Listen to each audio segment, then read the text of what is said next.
In this episode, I'm going to create a city for the major city of this entire map, which is at basically a crossroads. And you can see we already have some stations and some depots and some container stations set up. And we're going to basically try and fill this valley area with the major city that this station is going to serve as its main line. But we're not going to do this with the standard city building tools. We're going to do a completely custom city, and this relies on a few mods in the Steam workshop. There's no other way I can see of doing this apart from these mods, so hopefully these will remain and still be useful. Very good mods. We're very grateful for the creators for making these. So I'm going to go and demonstrate how exactly these work, because it's very different from the standard city building tools.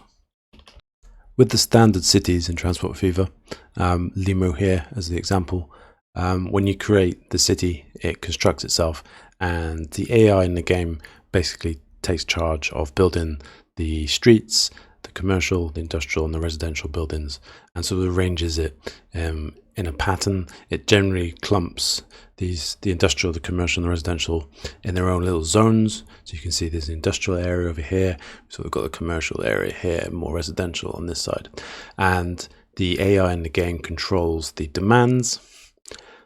So the city acts as a cohesive whole. It supplies things and it demands things, and it acts as sort of one separate unit. The town city that we're going to create is not a cohesive unit. It is made of individual pieces which do not work together as a whole, and I'll explain more now. To demonstrate how this works, I'm going to get a basic piece of medium street, and I'm going to make it quite long because I want people to get into their cars and not immediately walk. So we created a street, and then the mod is located under assets, and I'm going to use the era B assets to start with, and we'll start with the residential. So what you have in the mod settings, you have capacities. So say we can put a capacity of 50 people into this residential building, and currently you can pick any of the buildings that would spawn normally in the cities, or you can select a random, which will pick randomly from the sizes. What you want to do to actually spawn cars is you need to, instead of off for street connection, you need to say which sort of size road that you want, and you can choose to have decorations on. And what this will do is it will position onto the road, and we'll then create a commercial building. So we'll say commercial 50 as well. We've got town on for the road, and we want random number 3, and we'll have an industrial building. So we'll create an industrial capacity of say 50. It's connected random 3, and we'll stick down this end. So what will happen when you unpause the game is once things kick in and the code starts to figure out what's going on, people who live in this building, and there are 50 of them, are going to, and here we go, ils no Gauthier, that sounds French, which is good because it's in a French map. People who live in this building will look for places to go shopping and look for places to go to work.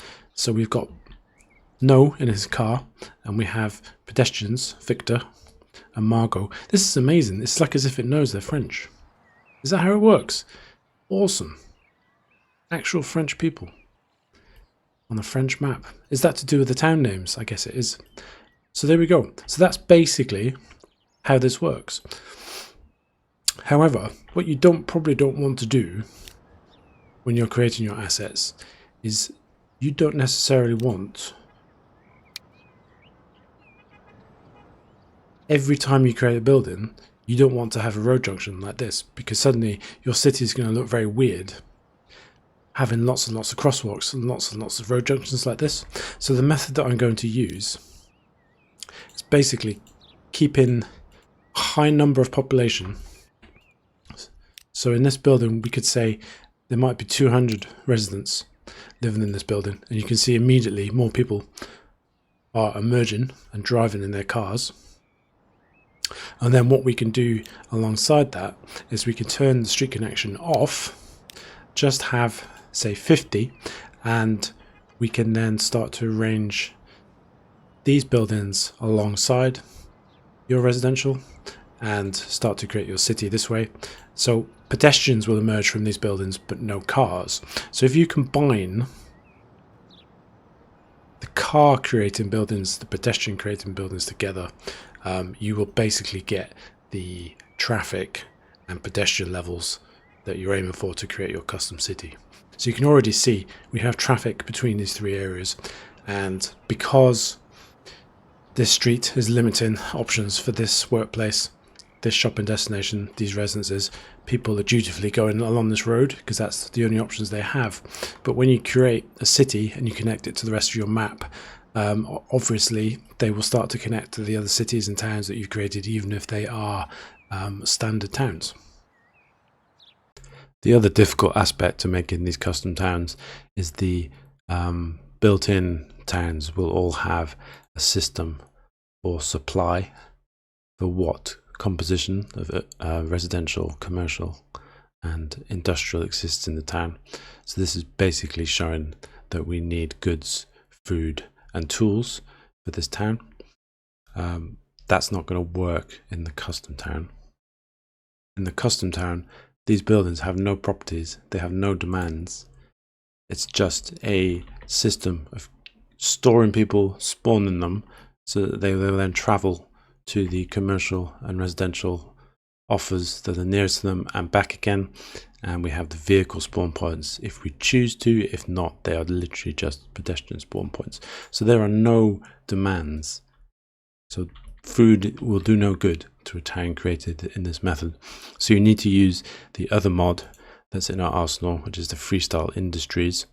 And for this, we will create a Freestyle Industry 1, which is an industry with just one cargo stockpile. We're going to say it's input only. We can select a demand.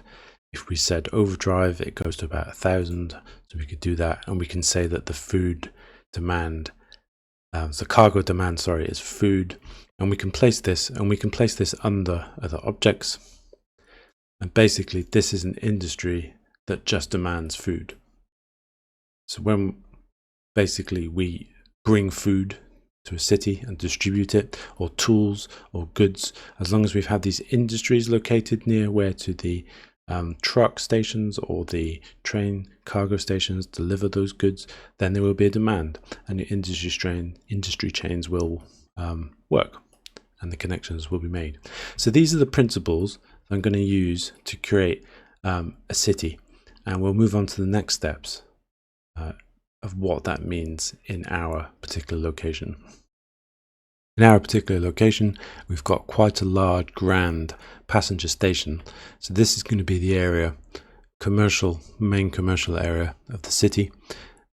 And so this approximate size, and it's going to spread out in a few different sort of directions. And there are going to be smaller commercial areas, but lots of residential sort of on the fringes, smaller residential, more dense residential in the center. The area with the cargo station will be very industrial over here. No one wants to live amongst all these railway lines and all this noise. So the industrial area sort of will be over this side, but we won't have such tight, strict borders between our three areas. Obviously, in normal cities, you do get a bit of bleed between. So we'll have small industrial pockets around these areas. We'll have small commercial and residential pockets around these areas because growth is organic. Cities don't generally grow with a straight dividing line. The next aspect to consider when constructing a custom city is the hierarchy of roads. Now, if you look at basically any town in Europe, particularly, where the growth has been more organic rather than in the US, where it tend to be more of a structured grid system, a structured approach to how the towns are constructed, there's definitely a hierarchy of roads.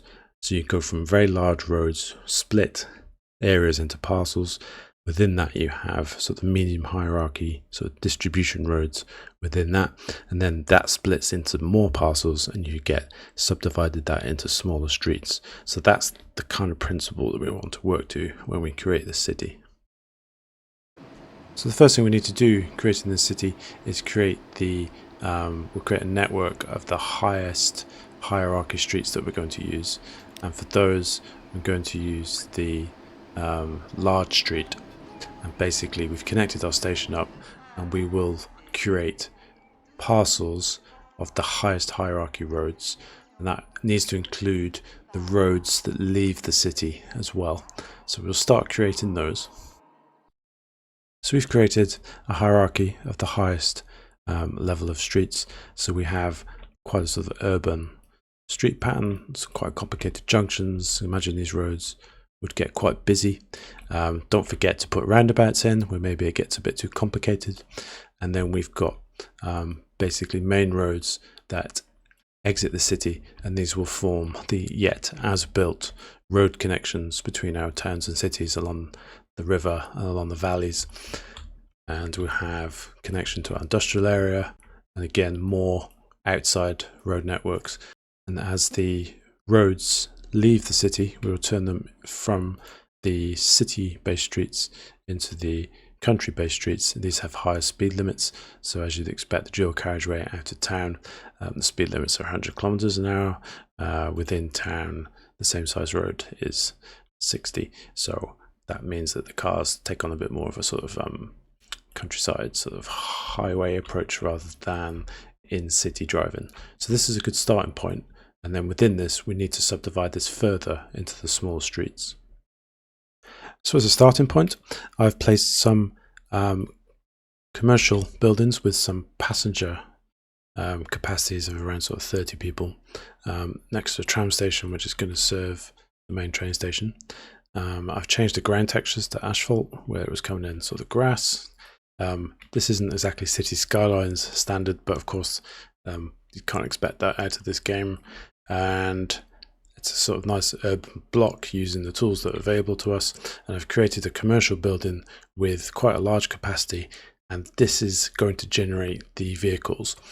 The other buildings will generate pedestrian traffic, but this is the only block that will generate the car traffic because you only want this one weird road junction, and this will just occur on the little intermediate roads between the main parcels. So we're going to continue on this basis, creating the sort of city centre in this approximate area. So we've created a city centre core using mostly commercial buildings but some residential. We created another church, cathedral, because obviously every European city has one of those near the centre. And don't forget your green spaces. Create a little park, totally non-functional, just breaks up the urban form a little bit. We have some people on the move, we have vehicles on the move, but considering we've only created mostly commercial areas, it's not that busy at the moment. Once we create a bigger residential surroundings, we will get a lot more movement of people. Something that's interesting, in City C1 in Limo, we have the people boarding the TGV trains, only a handful at the moment, to actually come here to go to the commercial buildings from Limo. So the ability to connect cities together using this method is working little by little. Not a lot of people on the trains yet, but once this is developed with a lot more residential, a lot more industrial going on, there will be a lot more transfer of people. So I will continue working on, and I'll come back. So we're starting to build out from the city centre, starting to keep the height a little lower, so we won't have any of the biggest buildings now in this sort of arc. And one of the next things we're going to do to try and make the transition between the city centre and the very outer edges of the residential areas, it might be a good idea to go and have a look at how the residential areas might look, so you know what you're trying to transition to between the two, rather than suddenly realizing you've got huge buildings by this point and then you want to put some single family homes. So we can start putting some single family homes around this area and see what we've got to do then to make the transition between the two.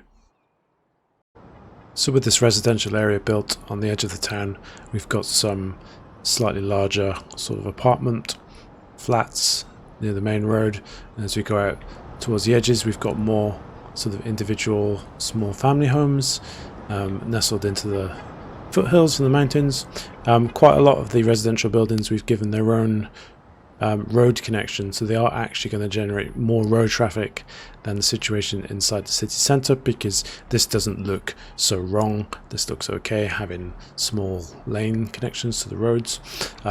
Also lots of little properties that don't have a road connection generating pedestrian traffic, so it's important in this case that we have bus stops and other means of letting these pedestrian people get where they need to be, because they don't all generate cars. And you can see starting to get a little bit of traffic building up as the residential occupants want to make their way into the city centre where their jobs are and where their shopping opportunities are, and these people will also hopefully be taking our train lines to go to the other cities once they are up and running and established. So this might be a good test to see whether you think this level of traffic is too much. This might be a little too much. This might be a little bit over the top in terms of people trying to get out of this small residential area. It seems to be almost a bottleneck. So this might be where you tweak and adjust your numbers of how many cars and people actually spawn from each building.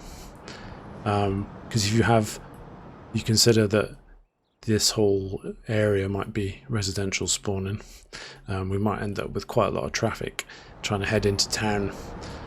This looks okay now, but just imagine if we've got 10 times the amount, 20 times the amount of residential areas. Probably already need to make sure that we can tweak those numbers down a little bit before this actually turns into complete gridlock. So you do need to just tweak it and be flexible about those numbers. So hopefully this gives you an idea of where the city ends in its suburbs and its more residential areas and where it begins in the centre, so we can kind of see we've got to make quite a strict transition here between these areas and these areas. So we'll have a little bit of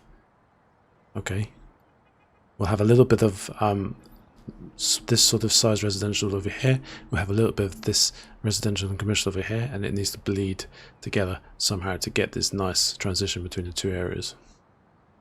So we're starting to change the density, put in some smaller buildings amongst the larger ones. Don't fill everything in with asphalt. We can keep the grass, we can add trees, and you can start to see there's a little bit of a transition as we go out of town, and then we just have to develop the transition between this sort of mid area and these suburban areas. So I think that's not bad. There's a sort of stable transition. It's not going to be perfect, and of course it is entirely down to personal taste and what you're trying to create, but I think that's a good strategy for how we might develop this town.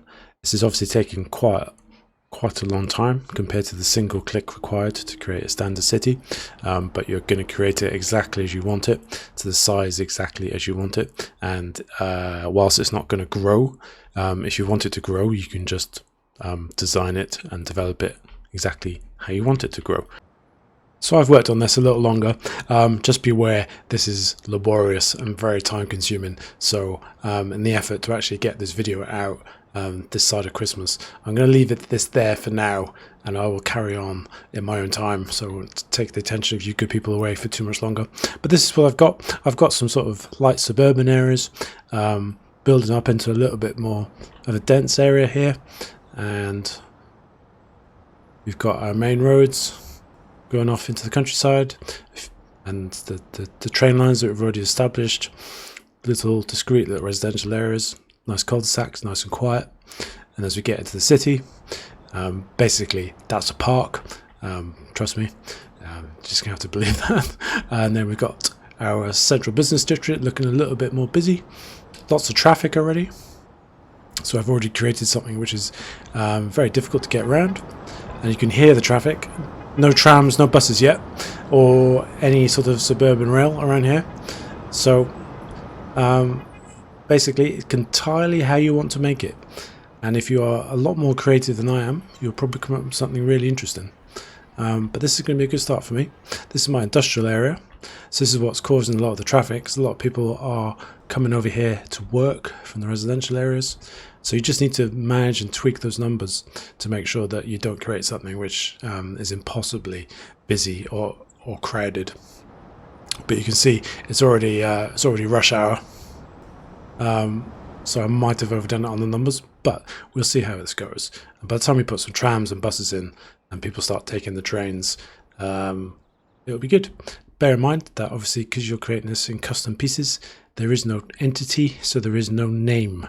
So basically, if you want to name this city, you probably need to use the train station to identify what the place is, but it's all working together nicely. So yeah, this is definitely, if you've got lots of time on your hands, definitely the way to create big towns. So have a go, and I'll catch you next time.